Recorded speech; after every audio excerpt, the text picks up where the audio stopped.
everyone, this is Tina, and we are here with another episode of My Story Weaves Our Story.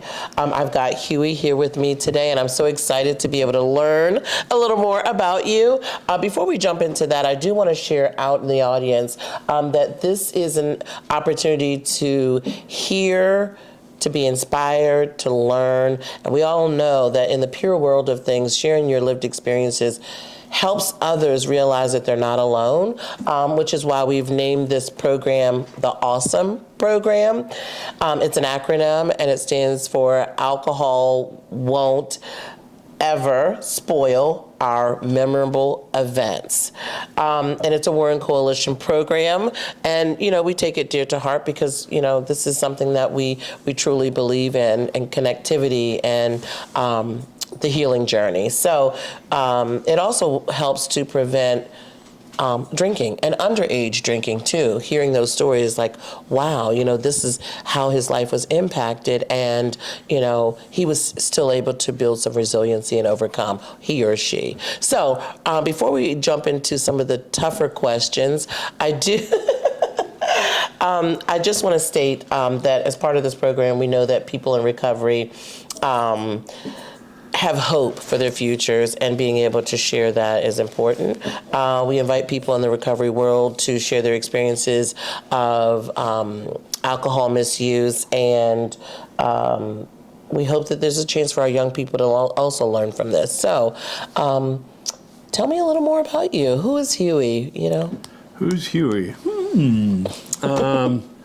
I guess, to put it most appropriately, my name is Hughie, and I am a person with substance abuse. I'm a person in long-term recovery. I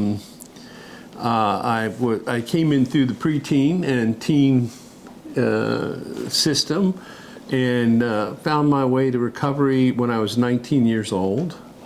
I haven't found it necessary to take a drink or a drug now for over 55 years. Wonderful. So I've been extremely fortunate, and important to note that my experiences are not necessarily yours. They're mine, and they're from a different era, because I did get clean when I was in 1970, and so there was a different arena there for the way adults worked with kids and all that sort of thing. But my story is one where not dissimilar to a lot of people with substance use disorder, which is my father was an alcoholic. My mother in late age was an alcoholic. There was a lot of emotional abuse in my family. There was physical abuse in my family through my father. And there was sexual abuse at age 10 by a cousin that was going to Georgetown University. And so I had all the ingredients to be an addict right there. Just had to mix them all into the bowl, and the odds on me not doing it. I do believe that a lot of our substance use stuff stems from trauma in childhood between the ages of, say, 1 and 10 years old. Yeah. And I look back now, and I look and I go, I didn't have any other choice. I had come in at 19, and I had attempted suicide twice, and so I was pretty desperate when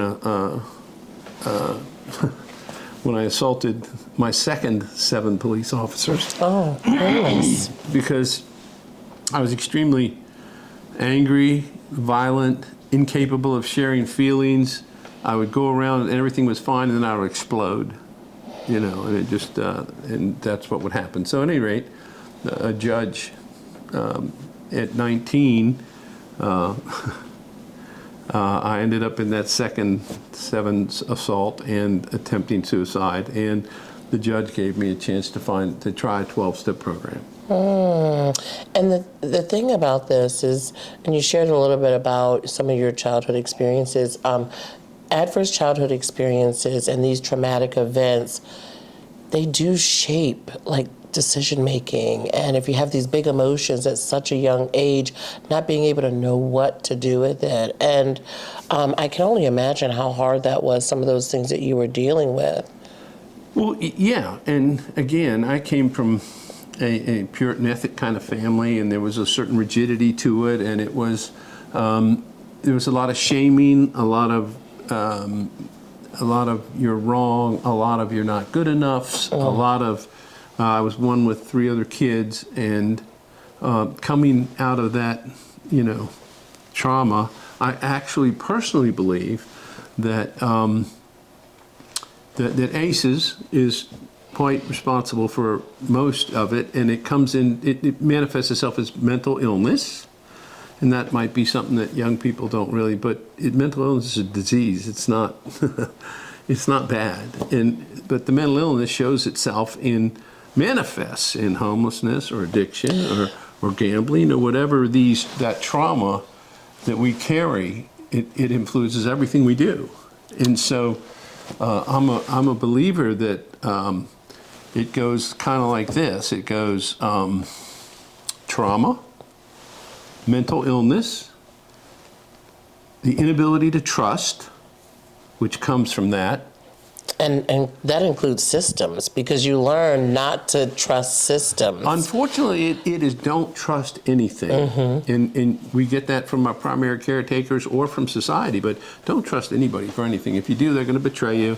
And, if you need to cry, I'll give you a reason to cry. And just ridiculous stuff. Some of these generational things, absolutely too. Generational. And so at the end of the day, the mental illness manifests itself in whatever way it was. And for me, it was addiction.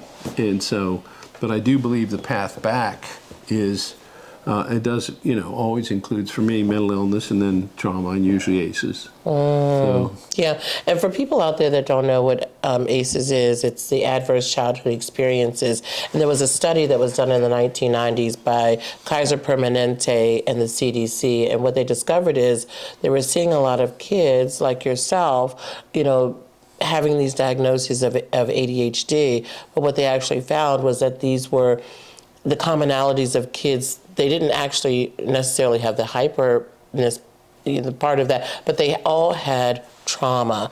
And so they find that, they started to do some work about this and finding that it's not what happened to you, it's your ability to bounce back.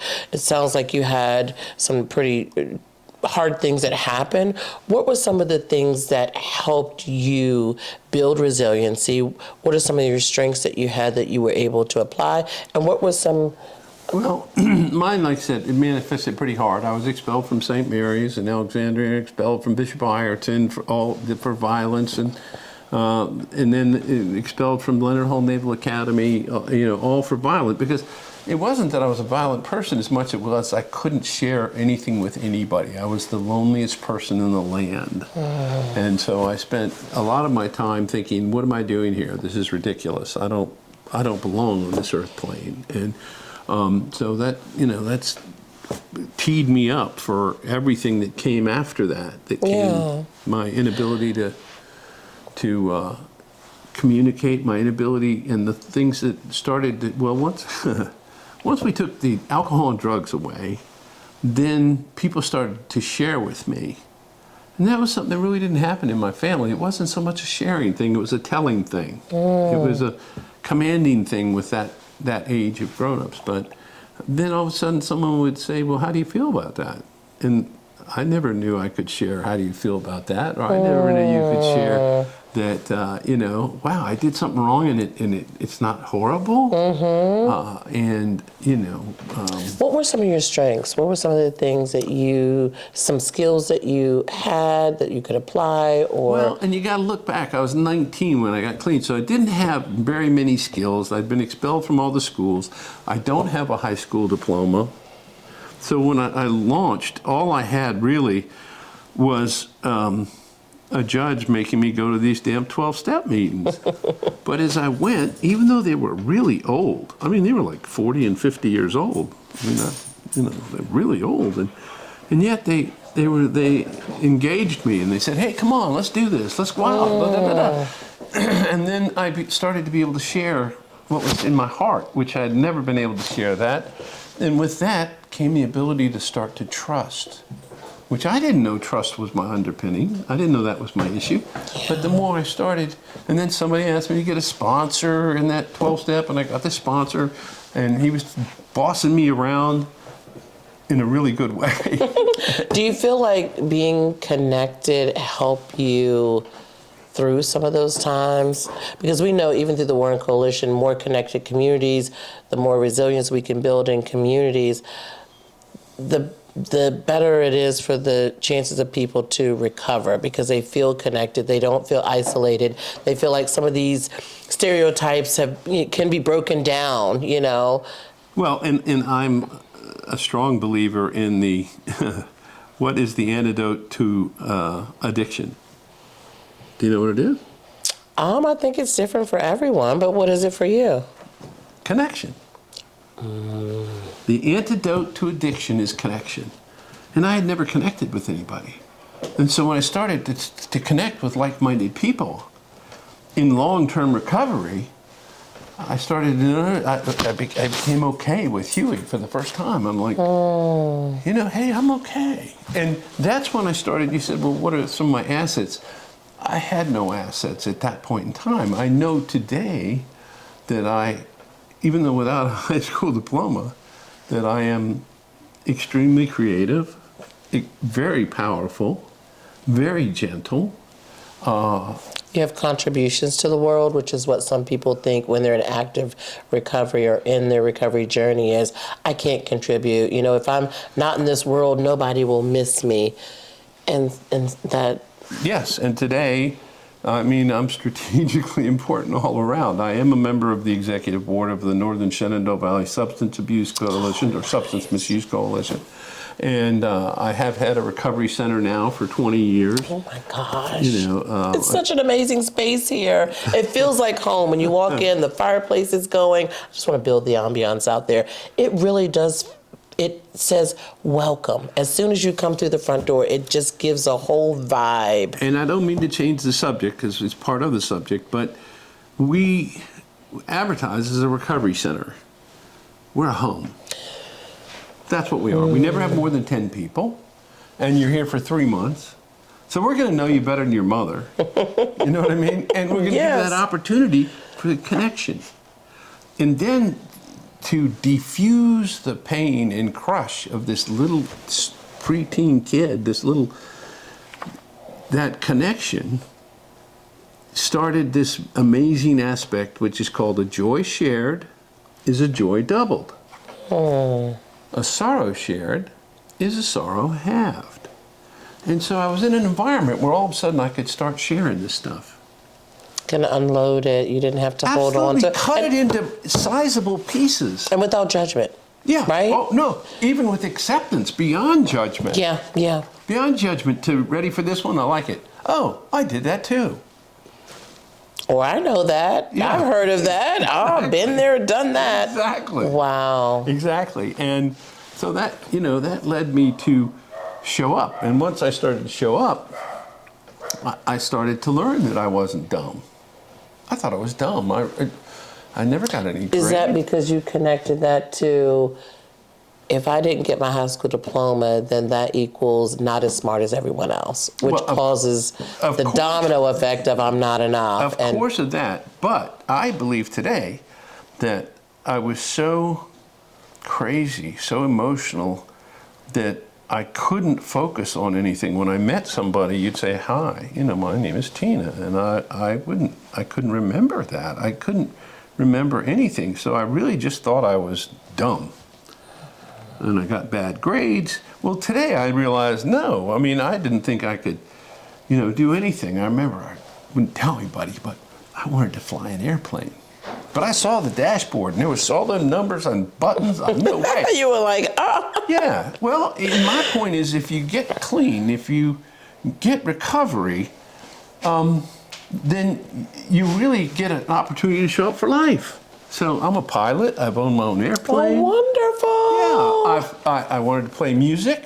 And even my brother said, no, don't ever play music, please. At any rate, there came a time when I started playing music live, little singles act in Old Town Alexandria. I know it well. The Seaport Inn, Albert Schmuitzer. And then I started playing everywhere, and I actually toured for a year playing music. These were things that I was too stupid to do, and there was no way that I could learn these things. But people kept going, you can do it, you can do it, go ahead. Yeah. And the next thing you know, I'm on a stage, and it's working. And so, but to have the courage to leave by yourself for a year, that takes a bunch of wonderful people that are going, you can do it. Absolutely. You can do that. And so I was empowered by people. And then that joy shared thing allowed me to get rid of just gross pain, emotional pain that I had carried, and get to the place ultimately of forgiveness. Wow. I think that young people sometimes feel like, oh, I know it all. I can conquer the world. And, this won't impact me. I can handle it. I can take one drink. I can take 2 drinks. I'm fine. It could start, definitely can start to spiral once you experience, the addictive part of it. And it's like, whoa, but you're so far in. And I'm only speaking from my own experience of growing up, in a household where my dad died of a drug overdose. My mom was drinking every night to deal with the pain. And she would always say, I've got it. It's only 1 or 2 or 3, 4 or 5. And it was really hard to see, and when she wasn't drinking, she worked at the hospital and she couldn't tell, she had to be the perfect person there. And at home it was like, so I say all that to say, my experience with seeing my mom impacted by that was like, whoa, you could change in an instant. Yeah. And so. Yeah. But I also believe that for me, when someone else drinks or uses, they have a good time and they go home and that's it. But I think someone that's predisposed through ACEs and different traumas, that all of a sudden when I drank, it made me feel good. It made me feel like I was somebody. And you could forget. I never felt like I was anybody. I didn't think I was anybody. And then with a drink, I became taller. I became better looking. And so I do think that if you find you're out there and you're young and you find that you've got this, like I'm saying, this dragging thing pulling you in, be aware, be careful. Because I do think there is a place of choice in preteen and teen times, but it can go away if we give in to the compulsion. How long did it take you to start drinking regularly? It took me about 2.5 hours. I was 14 years old, and I remember my first drink, and it just fixed me. Whoa, dude, I feel so good. Invincible. Ooh. And that was like I had found the first emotional solution to my years of just feeling like I wasn't enough. And was this 19 years old? 19. It was 14 when I took the first drink. 14. And I was off like a cannon. I was just like, man, that's what I wanted to do all the time. I wanted to feel that way. When did it become a point where you were like, okay, this is out of control. I've got to make some changes. It was 19 years old when everything started breaking down, because I had been expelled from the schools and I had assaulted some police officers. I assaulted the second 7, and it was on a suicide attempt. So I was naked in Fairfax County Jail, all cut up, and so that was the impetus to realize when I was in that jail cell, I was praying that I wasn't just insane. Was that your rock bottom? Mm-hmm. That was it. That was it. And so when they gave me a choice of 3 inpatient recovery systems or trying a 12-step fellowship, I thought, well, that's my choice. All right. Well, I'm glad you made that choice. Yeah. I am so inspired by your story, the way that you're impacting others on their recovery journey. They come in, they're welcomed. This is a home, as you said, and we know that the more connected they are, and then they go out in society. I say they, but people that are in recovery can spread the word, can spread the message. It's like, hey, we recover, we do recover. Right. And it's possible, you know. So you said a lot of those referrals are by word of mouth. Yes. This program worked for me, and you know, give it a try. So yeah, and I do. But again, the service for me is a true gift that people don't most of the time understand. But the opportunity to help people, like Dick Breed helped me on June 10th, 1970. He was a guy that had money, and I was a barefooted 19-year-old with a patch on my eye and all this stuff. And he spent the whole day talking to me, and I didn't have any self-esteem, so I'm like, what is this rich man doing talking to this punk kid? Oh. But I look back today and go, he gave me just enough self-esteem to come back the next night. Oh my gosh. So, yeah, so I was able to come back the next night, and that was over 20,300 days ago now. Oh my God, wow. What was the turning point for you? Was that one of the turning points for you? Well, yes, it was. And actually, I got to hand it to the judge, too, because nobody offered the 12-step fellowships back then as a solution. And so him giving me that choice is like he gave me the boost. And then starting to find these people like Dick and all Your these tribe, right? The tribe, absolutely not my tribe. It was a tribe of people that was like me. Like, I don't know, but all the grown-ups, they just weren't like me. Mm-hmm. You know what I mean? They were like, Hugh, if you do like us, you can have what we have. And I thought, thank you, I'll kill myself.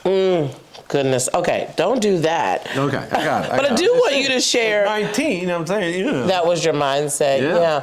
What do you think has been really helpful on your recovery journey? We talked about connectivity and the connection piece of it. What were other things that were helpful for you? Did you have a routine, any rituals, any things that you like? Well, I did have lots of rituals for me being in a 12-step fellowship. They recommended that I go to a meeting.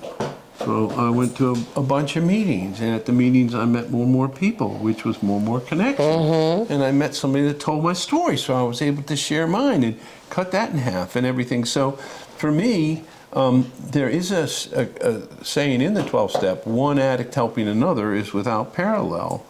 And it really is, because I'm so shame-based at that point in time that I needed someone that said, oh, I did that too, and look at me. What do you think are some of the aspects that alcoholism and those kind of things had on your life? Like, what were some of those detrimental things that you just thought, wow? Well, when I got here, I still thought I was dumb, and I was very shame-based, and everything I did was wrong. And, you know, I was never going to fly an airplane. I certainly was never going to play music. I certainly was never going to be able to start a recovery center or an advertising company in Vienna called Top Hat, which I had for 32 years. Wow. Well, that's without a high school diploma. I'm like, you know, a lot of people, I did a lot of work for a lot of people. And it was because I was able to aim my obsessiveness, that redirect it. My ADHD, my OCD, was able to focus it in recovery into good stuff. I love that. So, you know, it's funny because I get these programs and I start learning them, but I never opened a book. I remember somebody coming into my office and saying, Hugh, you guys should take the cellophane out of that Adobe book because people are going to think you haven't read it. And they were right. I hadn't read it, you know, but I'd sit there for 4 hours trying to get one move. Oh my gosh! You had the compulsion. Yeah. But you had the creative vibe. You had the creativity. You had all of those. Let me take it to an unhealthy place. I had to prove to somebody that I was somebody. I had this overwhelming need that I wasn't somebody. So I put in 3 times the time that I should have. I wasn't necessarily healthy, but I was just obsessed with somebody saying to me, good job. Because I'd spent my whole life with nobody saying you did a good job. Mm-hmm. And we need those words of encouragement. Like those things really do make a difference. People noticing. So there's a thing that says, we often say it in the coalition, I see you. We have a program, an initiative, we see you. Yes. And it's like when people feel seen and heard, what wonders happen. It's kind of funny because one of the people here in the house, his name's Richard, which you met. Richard's total job is to listen. I met him. They're wonderful. That's all his total job is. Listen. And he's very attentive. As soon as I Very came in, he says, attentive. "Hey, how are you? Where do I know you from? attentive. Do I know you?" And that's, there's that saying, see you is people want to feel heard. Yeah, That's Richard's job. it's very intentional. I love that.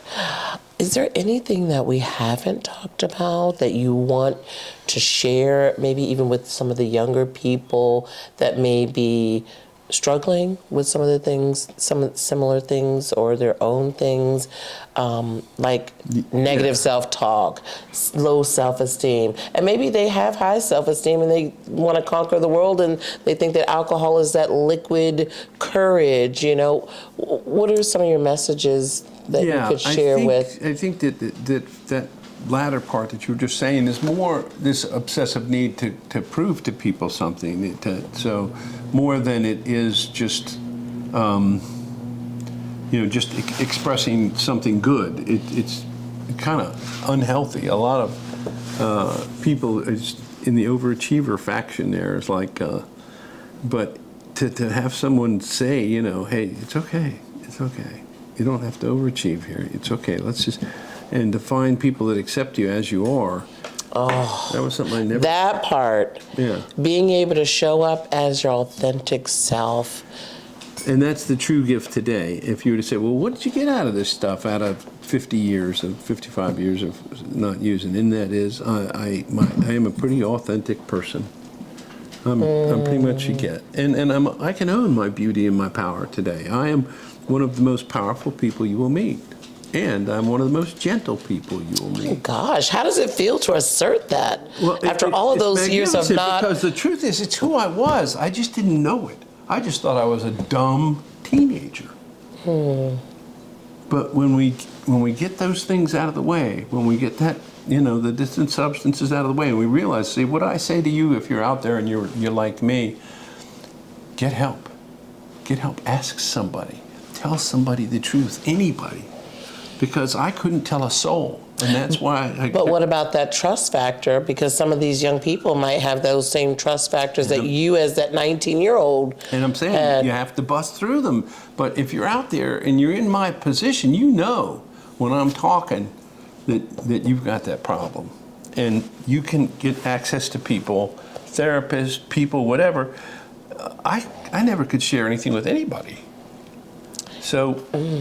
The ability to say, I need help, my thoughts are crazy, or I can't stop using this, or I've tried, they're all gateways to, I believe, the solution to substance misuse. And asking for help is definitely a strength. It's a strength, but it was one that was kicked out of me. It was one I went kicking the whole way, so it was one that, thank God the courts were able to kick me into trying something. Oh my gosh. This has been so powerful. Thank you for being so vulnerable and so open. Certainly. Thank you for welcoming us into this wonderful space and sharing your journey. What are some of the parts that you feel have been critical to your healing? Wow. I guess it would just be showing up for life. Meaning,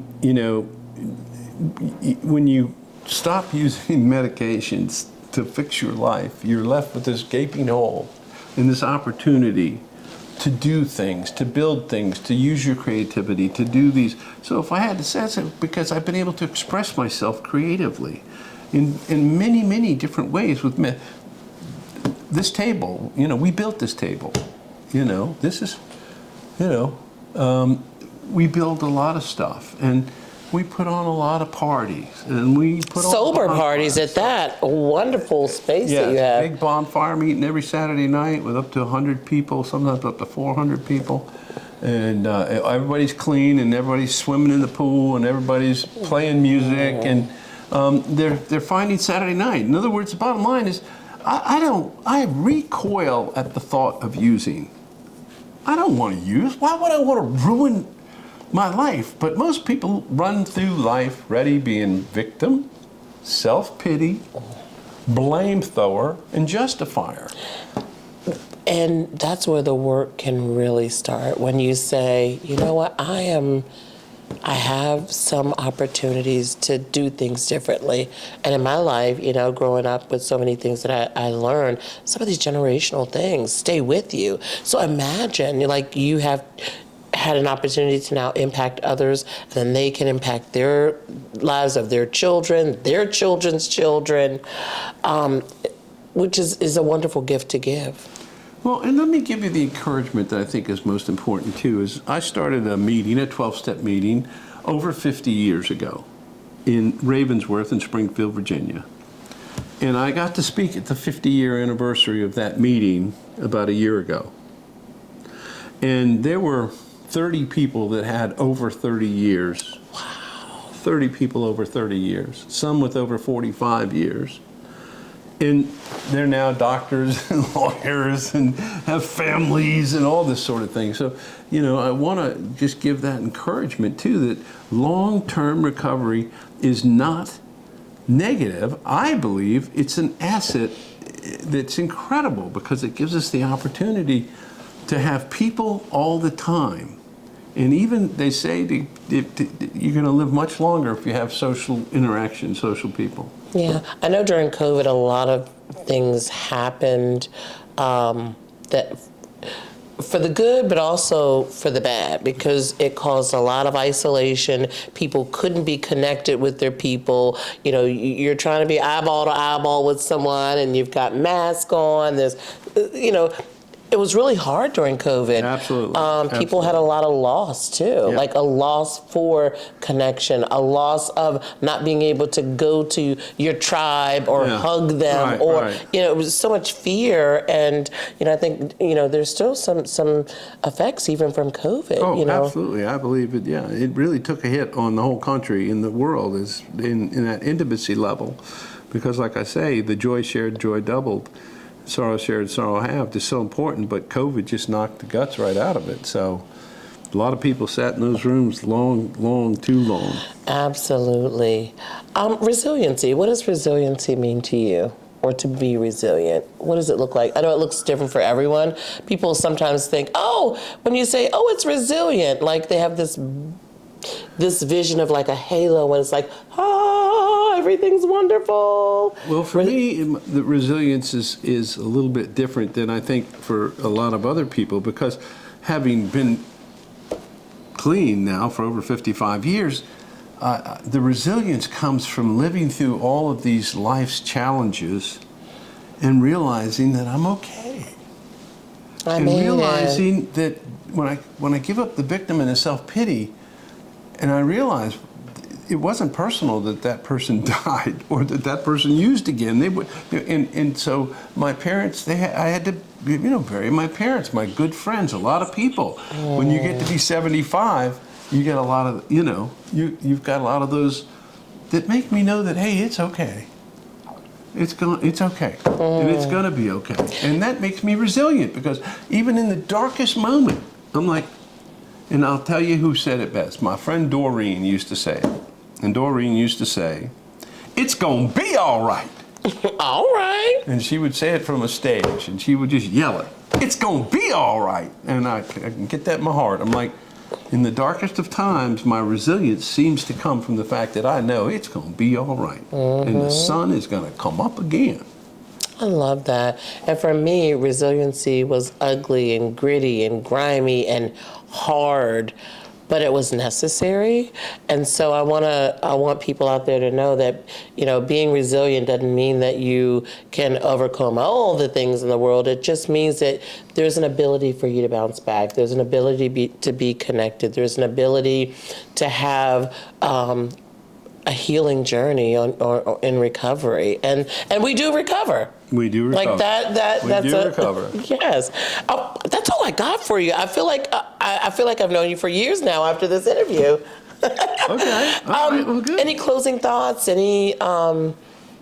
Anything else you? Yeah. No. Want to share? Just don't keep any secrets. Get rid of those secrets, you guys. Get rid of the secrets. If you're out there and you're hearing this and you're falling into the trap, just find somebody and share something. It's the beginning of building trust, and that's the ultimate solution to this, getting into recovery. Wonderful. And I don't know if it's okay to share. Of course it is. This space and how people can get connected if they are in a situation. Do you have to be 18 and up? What is some of the criteria for that? We accept anybody. And we've had them as young as 14 and as old as 87. Wow. So people that are looking for help can reach out. Yeah, we let the higher power sort them out. Okay. People are like, you can't have an 84-year-old man and a 16-year-old boy. And I walk out back and the 84-year-old man is telling the 16-year-old boy, war stories. And the 16-year-old boy is like, just hanging on every word. I'm like, okay, God, I get it. How did you come up with the name? Yeah, crazy stuff. But having had a advertising company for a gazillion years and so forth, I set out to create a space that was magical and a name that would endure. And I wanted it to have some experience of being a safe place. And in the Lord of the Rings, they have this place called Rivendell, and I thought, boy, that's it. This is a place you go and you get all your stuff and you save yourself and you rest up and then you go out and achieve adventure. And just for what it's worth, I built my first restaurant in 1985 in Old Town Alexandria. Okay. Called Bilbo Baggins, which was from there. And then my second restaurant, which is also at Fox Chase in Alexandria, was called Treebeards, which were all named after. Wow. Which were all named after that. So. I love your creative vibes. And it's Rivendell Recovery Center. Yes. And it's myrivendell.org. Okay. But you got to remember, Rivendell's got 2 L's in it. But we are a micro recovery center. We've been doing this for 20 years. We're built on the shoulders of giants that have come before us in long-term recovery. We are a 1-year program, 3 months inpatient, 2-month transition, keep coming back twice a week. You're working a step a month. So we're going to really get to the underlying causes and conditions. If addiction's not the problem, then what is? Well, like you say, where you came from, that the outline of what you said, when you come out of a family like that, you're a miracle to even be sitting here coming out of that kind of a family. And so many of them aren't. So many of them are rotting in jail right now. Well, it's people like you that inspire and help people understand that they can overcome. Thank you for all that you do. Thank you for your contributions and sharing your journey, sharing your home, your space. But most importantly, thanks for sharing your inspiration and empowering others through your journey. So we appreciate your time so much. And oh my gosh, I'm going to be thinking about this on my way home. Well, that's good. Makes my heart happy. That's good. Again, we're going to wrap this up, but stay tuned for our next episodes of My Story Weaves Our Story. It's a pleasure to be able to be here with Hughie, and thank you again. Hey, it's my pleasure. Woohoo! I'm going to be all right. That's it, Doreen. I'm going to be all right. And where's Doreen now? Where is Doreen now? She passed away. But she had a rich life. She must have been at least over 85. Okay. All right. In the spirit of Doreen, we're going to be all right. That's it. That's it. That's all.